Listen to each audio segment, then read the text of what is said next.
Entró Lucía con la bandeja en las manos, la blusa blanca todavía con olor a jabón y el delantal apenas anudado, y nadie esperaba que su presencia encendiera un relámpago en la sala. En su cuello, contra la tela simple, pendía un medallón antiguo cuyo brillo viejo parecía pertenecer a otra era y no a la fiesta de banquete y sonrisas calculadas. ¿De dónde ha salido eso?, cortó la voz de doña Beatriz, la matriarca, con un tono que clavó cuchillos en platos y voluntades. La sala se quedó suspendida como una pecera, las conversaciones se extinguieron de inmediato. Lucía, que había llegado desde un barrio con más ruido que jardines, sintió la mirada colectiva como un peso en la nuca. «Es un regalo», respondió, intentando que su voz no temblara. Había en el medallón una muesca en el reverso, apenas perceptible, como si alguien hubiera dejado una firma secreta. Y esa muesca fue suficiente para que los secretos, esos que las casas piadosas ocultan tras marcos de fotos y testamentos, empezaran a moverse como insectos bajo la piel. «No fui yo», musitó Lucía para sí, una frase corta que intentó salvarla.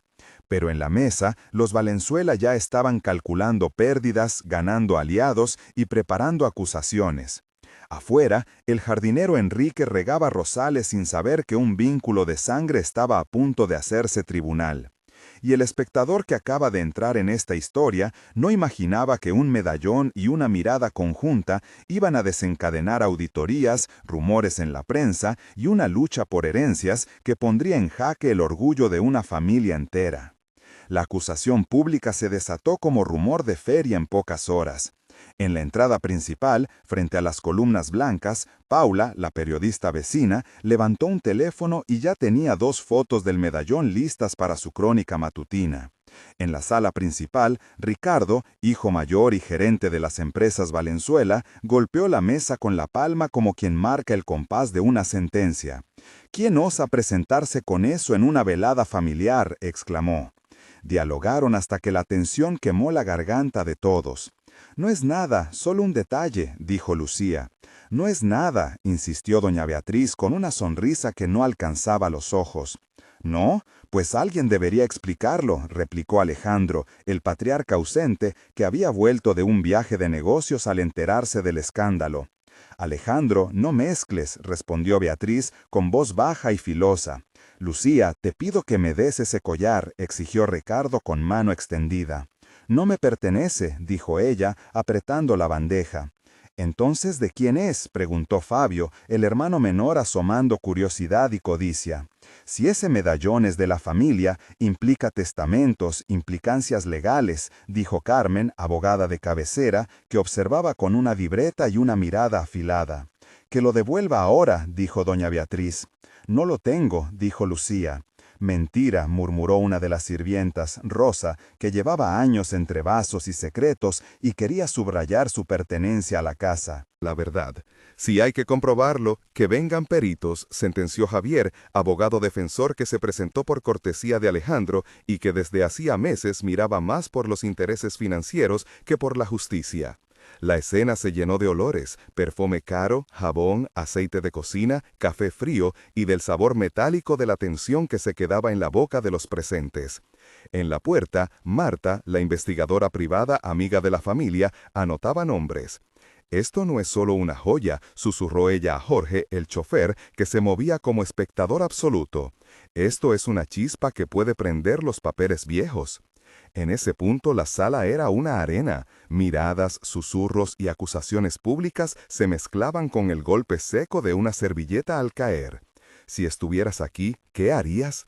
La humillación pública, la familia dividida y la vida de una persona en riesgo, todo en minutos. Ese fue el momento exacto para que la comunidad que observaba la historia se implicara. Empatiza con Lucía pensando en que una pequeña pieza de metal podía decidir su destino. Cuéntanos en los comentarios, ¿crees que Lucía es inocente o culpable? Empieza tu respuesta con inocente o con culpable y explica por qué.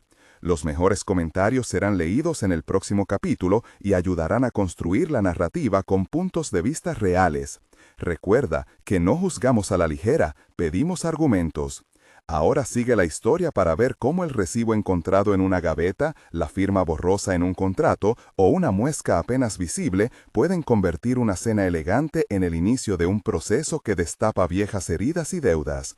Tu opinión importa, porque esto ya no es solo la casa de los Valenzuelas, es un escenario donde la verdad y la moneda se miden en papeles y memorias. La familia reaccionó en división abierta. En una de las salas contiguas se desarrolló la primera confrontación que quebraría acuerdos de años. Diálogo tras diálogo, las palabras fueron cuchillos y coartadas. ¿Cómo se explica que esa joya estuviera fuera de la caja fuerte?, preguntó Alejandro con un tono que mezclaba incredulidad y cansancio. Tal vez alguien la sacó, respondió Ricardo sin poder ocultar su nerviosismo. ¿Y por qué una empleada la llevaría colgada en la nuca en la recepción?, replicó Fabio, buscando aplausos de legitimidad. No tengo explicación, dijo Lucía con los ojos encendidos. No tengo dinero para comprar nada de ese valor, añadió ella como defensa inicial. Entonces alguien te la dio, insistió Carmen la abogada. ¿Quién te la dio?, preguntó Paula ya con grabadora. Mi madre, respondió Lucía, y un silencio profundo se tragó la sala. Tu madre no figura en nuestras listas, espetó doña Beatriz. Mi madre está muerta, dijo Lucía, y la frase cayó como una piedra en un estanque con ruido soldando verdades antiguas. Eso no cambia que una joya de la familia aparezca en tus manos, sentenció Ricardo.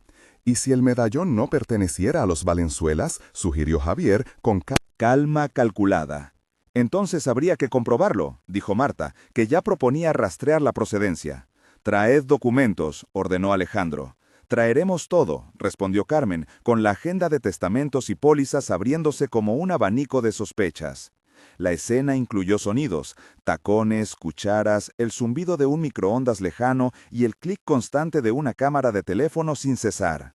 Cada gesto tenía textura, la tela áspera del traje de Alejandro, el frío del metal del medallón en la mano de Lucía, el sabor ácido del nerviosismo. Aparecieron 3 voces de vecinos y empleados que no dudaron en opinar. Rosa, la sirvienta veterana, Jorge el chofer y Enrique el jardinero, cada uno con su versión y sus hechos. La acusación pública se había transformado en un juicio social y la división familiar se hizo visible, con alianzas que se dibujaban como mapas de traición. La escalada de consecuencias no tardó en llegar. En oficinas de la empresa Valenzuela, llamadas cruzaron como cuchillos eléctricos. Alejandro, que había construido su imperio con contratos y silencios, sintió cómo su control resbalaba.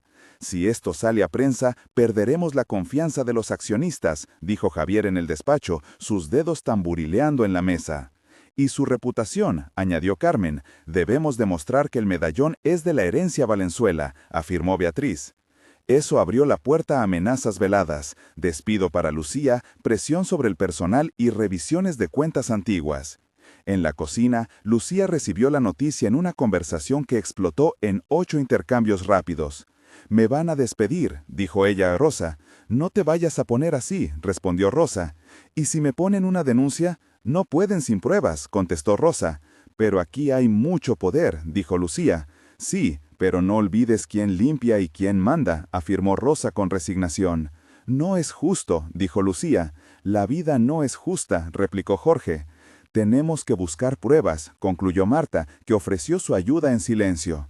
En ese bloque, la tensión se convirtió en amenaza de pérdida de empleo, en rumores que podían borrar la reputación y en planes familiares para asegurar que la herencia no se moviera un centímetro. Aparecieron documentos viejos, pólizas y un testamento que algunos aseguraban conocer y otros aseguraban no haber visto nunca. El ambiente olía a limpieza y a café amargo, a impaciencia y a la textura fría del mármol bajo las palmas. A continuación llegó el backstory de Lucía, porque para entender su inocencia o culpabilidad hay que conocer sus pasos. Lucía había crecido en un barrio donde los niños aprendían a leer el horario del autobús antes que los nombres de los libros. Su madre, Teresa, había trabajado como costurera y le había dejado una caja con retales, algunos hilos de oro viejo y una nota que decía que a veces las cosas bellas aparecen donde menos se espera. De niña, Lucía solía sentarse en una acera a mirar cómo los escaparates de la ciudad ofrecían lujos que ella no tocaría jamás. Aprendió a cocinar para ayudar en casa, a sonreír con discreción y a no responder cuando la vergüenza tocaba a la puerta. Tenía un diploma de cursos de hostelería conseguido con esfuerzo y noches de estudio bajo una lámpara prestada. Perdió a su madre antes de los 18 y, con esa ausencia, adquirió una mezcla de orgullo y miedo. Orgullo por mantenerse en pie, miedo por lo frágil que resultaba la vida sin redes.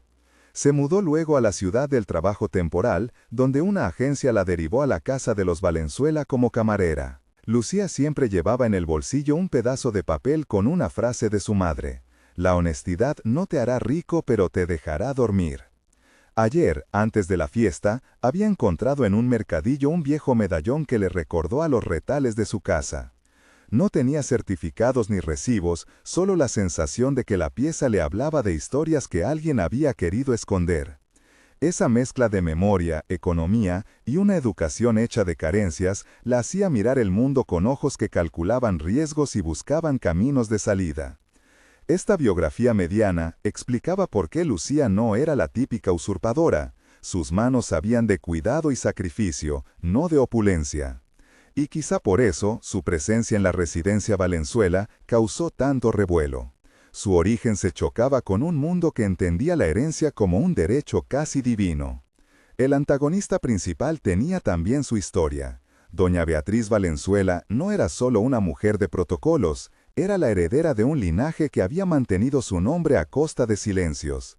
Había pasado su juventud en recepciones, aprendiendo a sonreír para cerrar tratos y a mirar mal a quien amenazara el patrimonio. Su matrimonio con Alejandro selló fortunas y avianzas. Con los años, Beatriz se volvió la guardiana del testamento familiar y la autoridad no escrita que dictaba quién merecía sí y quién quedaba fuera. Su deseo por mantener la pureza de la sangre Valenzuela la llevó a tomar decisiones frías: retirar a un tío olvidado de una finca, reescribir legados, conceder empleos que servían de escudo. Su vida estaba tejida con una red de favores y amenazas suaves, y cada objeto de la casa tenía un valor que iba más allá del metal. La llegada de Lucía fue para ella una afrenta, un peligro sobre la mesa que podía trastocar siglos de costumbres. Para Beatriz, proteger el apellido era casi una religión, y cualquier brillo ajeno era una herejía que debía corregirse con rapidez y sin piedad. Esa determinación era su fuerza y su debilidad. La investigación inicial se abrió con pasos medidos. Marta propuso inmediatamente un examen del medallón en un laboratorio forense y la revisión de libros de registro de la caja fuerte. La técnica de laboratorio consistiría en análisis metalográfico y comparación de inscripciones bajo lupa de 40 aumentos, además de pruebas de desgaste para estimar antigüedad y procedencia. El protocolo incluiría registro fotográfico, cadena de custodia sellada y un informe pericial con fecha y firma del técnico responsable. Fue una explicación breve y clara que sonó a certidumbre para algunos y a amenaza para otros. En ese bloque surgieron dos aliados inesperados. Javier, que a pesar de ser abogado de la familia, mostró interés en que todo quedara claro. Y Paula, la periodista, que propuso contrastar archivos en el archivo municipal. Jorge, el chofer, ofreció su memoria de años para recabar testimonios. Y Rosa propuso revisar cámaras de seguridad antiguas. «Si hay algo, lo encontraremos», dijo Marta, poniendo el plan sobre la mesa. La trama se complicó cuando aparecieron documentos y pistas que abrían nuevas puertas. Un recibo viejo, amarillento y con la firma a lápiz fue hallado por casualidad en una gaveta por Fabio mientras buscaba cartas de un antepasado. Ese recibo contenía un apellido que no encajaba con lo que Beatriz sostenía. «Esto podría anular una cláusula del testamento», dijo Carmen con voz grave. Se procedió a una verificación de firmas en el registro notarial, y la pericia documental arrojó coincidencias parciales. La descripción técnica de la pericia fue puntual. Se analizó la tinta, el tipo de papel, el sello del banco, y se cotejaron las numeraciones con registros electrónicos. El informe, de 320 palabras, detalló que la tinta mostraba una composición acorde a finales del siglo pasado, y que el sello gubernamental tenía una variación que podría ser un indicio de copia. Esos detalles introdujeron la posibilidad de que alguien hubiera manipulado papeles para alterar la línea de herederos. En las oficinas, los diálogos judiciales empezaron a sonar como un ritmo de tambores. «Si ese recibo es auténtico, la repartición cambia», dijo Javier. «Y si es falsificado», respondió Carmen, «habrá responsable y consecuencias criminales». En esa fase aparecieron trampas, testigos que cambiaban versiones, archivos con páginas faltantes y un cajón pequeño con notas cifradas. La familia empezó a fragmentarse entre quienes deseaban ocultar y quienes querían limpiar su nombre. El clímax se acercó con un enfrentamiento público en la sala principal, que reunió heridas, verdades y detenciones. El primer momento de tensión ocurrió cuando Marta presentó el informe pericial sobre el medallón y mostró una microfotografía que revelaba una inscripción casi ilegible. La sala enmudeció cuando la imagen amplificada mostró iniciales que pertenecían a una rama olvidada de la familia. La tensión creció con recuerdos. Lucía recordó la caja de retales de su madre, y esa imagen le golpeó como una oleada de pasado. Pensó en la pobreza, en su madre cosiendo horas sin horario, en la promesa de honestidad. No sabía si la emoción le daba fuerza o la dejaba rota. ¿Y ahora qué?, murmuró. Había un ruido de copas, de respiraciones entrecortadas y de pasos que se acercaban. Este momento tuvo memoria y decisión. Lucía decidió enfrentarse, no huir. Fue una sucesión de sensaciones. El metal frío en los dedos, el aire con olor a madera pulida, el eco de una frase de su madre. La sala se tornó un lugar de juicio íntimo, y en ese espacio las verdades empezaron a salir temblorosas. El segundo momento de tensión se produjo cuando apareció el recibo en la prensa local gracias a Paula, que lo publicó sin filtro. La noticia explotó como pólvora. El estómago de Alejandro se cerró como si le hubieran apretado un nudo. «Esto puede llevarnos a la ruina», dijo en voz baja. Hubo memoria de contratos rotos, llamadas de acreedores, miedo a que los bancos revisaran líneas de crédito. En 550 caracteres de intensidad, la narrativa dio cuenta del pánico administrativo y de la sensación del suelo faltando bajo los pies de quienes creían controlar todo. Diálogos urgentes, llamadas al notario, el sonido mecánico de emails y la textura de papeles siendo estrujados se mezclaron en una escena de crisis que confirmó que la pelea ya no era solo moral, sino financiera. Ante esa presión, aliados antiguos mostraron su verdadero rostro. Algunos ofrecieron lealtad, otros mostraron sus cuentas para intentar negociar. El tercer momento de tensión fue la detención de un brazo ejecutor. Un pariente lejano fue arrestado por falsificación documental y su entrada en la sala de detención fue una imagen que marcó la caída de máscaras. 3 parágrafos desgranaron la escena. Luces policiales, el olor a lluvia en la calle, la sensación fría del pasillo del cuartel, la voz metálica de la gente que leía derechos. En esos 580 caracteres, la historia mostró la consecuencia legal y la conmoción emocional en la familia. La detención no resolvía todo, pero obligaba a enfrentar hechos y a la posibilidad de que alguien había movido hilos para alterar la sucesión. Las reacciones fueron diversas: lloros, risas nerviosas, cartas que volaban por la casa y manos buscando consuelo en personas que antes no se hablaban. Entre las páginas del caso aparecieron pruebas técnicas esenciales. El laboratorio forense emitió un procedimiento descrito en 300 caracteres que detalla muestreo del metal, espectrometría de masas para determinar aleación, cotejo de marcas de desgaste con archivo de piezas similares y registro fotográfico con escala. Se preservó la cadena de custodia y el informe quedó rubricado por el perito. Ese texto técnico ofreció credibilidad y sirvió para que las autoridades iniciaran actuaciones formales. Además, se presentó una pericia documental de 280 caracteres sobre la autenticidad del recibo, análisis de fibra, compuestos de tinta y cotejo tipográfico con documentos del archivo notarial que apuntaba a una alta probabilidad de manipulación tardía. Estos protocolos técnicos cambiaron la conversación de los salones al ámbito legal, y la casa se llenó de teléfonos y de mensajería urgente. Antes de la confrontación final, se vivieron escenas de quiebre emocional. Lucía tuvo un momento íntimo con Jorge, el chofer, que la consoló en el sótano donde se guardaban vajillas. «No me iré sin luchar», dijo Lucía. «No puedes sola», respondió Jorge. «No quiero que me regalen nada», replicó ella. «Quiero la verdad», concluyó. En otra escena, Rosa, la veterana sirvienta, pidió perdón a Lucía por haber dudado. «Lo siento», dijo. Rosa con la voz quebrada. «Te creí porque así aprendí a protegerme», explicó. Eran despedidas, reproches y pequeñas reconciliaciones que prepararon a los personajes para el episodio final. Unos minutos de silencio en la habitación principal tenían el sabor de la espera antes del juicio. La transición al clímax judicial fue marcada por un acto público. En una audiencia informal convocada por la familia y con presencia de vecinos y prensa, las pruebas se volcaron en una mesa y las piezas se encajaron hasta un punto inesperado. Se reveló que el medallón pertenecía a una rama olvidada, que el recibo había sido manipulado por un tercero para favorecer una transferencia de bienes, y que la detención del pariente lejano abrió la vía para imputaciones por falsificación. Los diálogos fueron intensos y largos, con al menos 10 intercambios que mostraron verdades crecientes y confesiones peligrosas. «Lo hice para protegerlos», dijo el detenido en un arranque final. «No puedo creer que me utilicen así», gimió otro. «Aquí hay pruebas», dijo la perito, desplegando documentos. «Y habrá consecuencias», concluyó el juez improvisado que fungió de mediador. La sala explotó en emociones, abrazos, insultos, apoyo y rechazo. Marta presentó documentos que demostraban que alguien había intentado alterar las fechas de firmas y que eso reconfiguraba parte del testamento. La presión pública y la exposición mediática obligaron a la familia a negociar, a enfrentar deudas y a replantear quién debía heredar qué.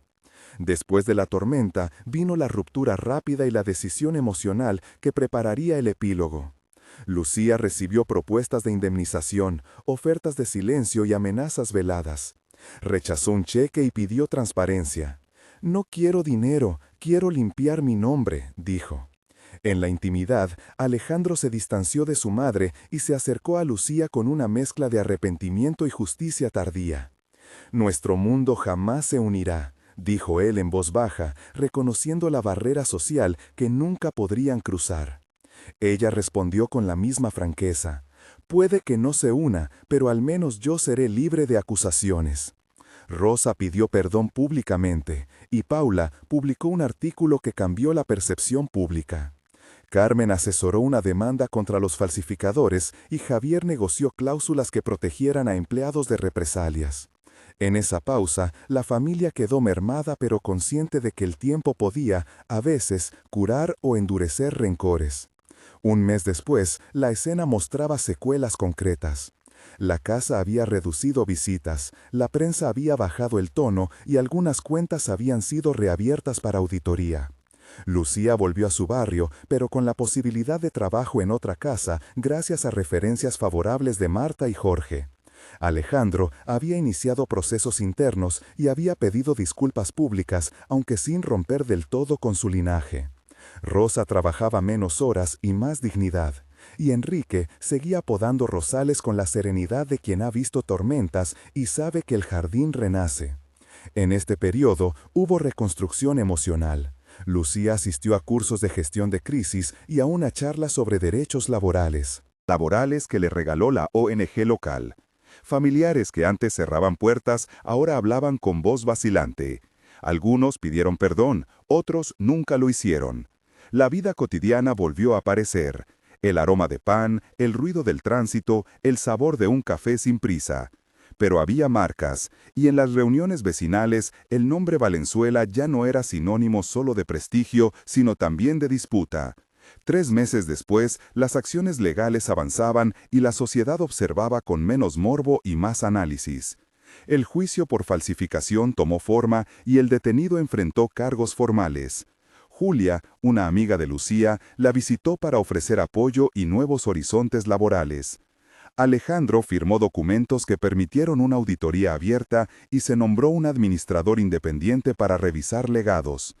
Paula publicó un reportaje de seguimiento que matizó la historia, mostrando cómo estructuras de poder podían corromper la verdad. Lucía recibió invitaciones para contar su experiencia en foros de derechos laborales, y su relato se convirtió en ejemplo de resistencia. A nivel humano, se cultivaron nuevas lealtades.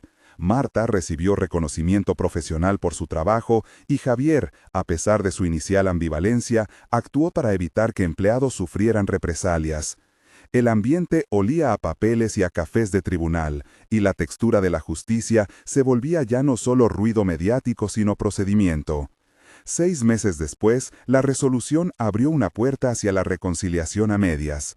El proceso judicial concluyó con sanciones administrativas para varios implicados y con la restitución parcial de bienes a ramas legítimas de la familia. El medallón quedó depositado en una institución cultural hasta que la disputa final se resolviera, y Lucía recibió una indemnización simbólica, además de una carta pública de disculpa emitida por la familia Valenzuela. No fue un final idílico. Alejandro y Lucía no se convirtieron en una pareja unida por la sociedad. Su amor fue una verdad condicionada por la clase y por las expectativas familiares. Sin embargo, existió una reconstrucción.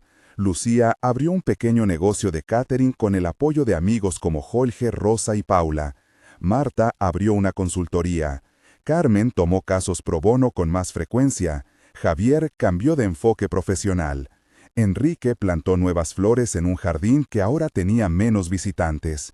La comunidad reconoció que la justicia no siempre borra el dolor, pero sí puede corregir lo injusto. Y la historia dejó una lección sobre herencia, poder y dignidad. Al recapitular, el medallón no devolvió el pasado, pero cambió la forma en que todos se miraron. Hubo consecuencias concretas, documentos revisados, sanciones legales y cambios de poder en la empresa.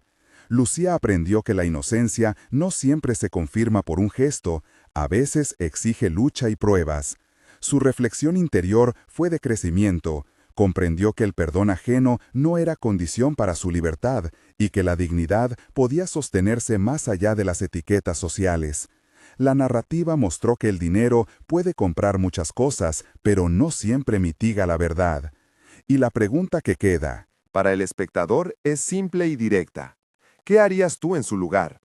Algunos responderán por lealtad a la familia, otros por empatía hacia la trabajadora.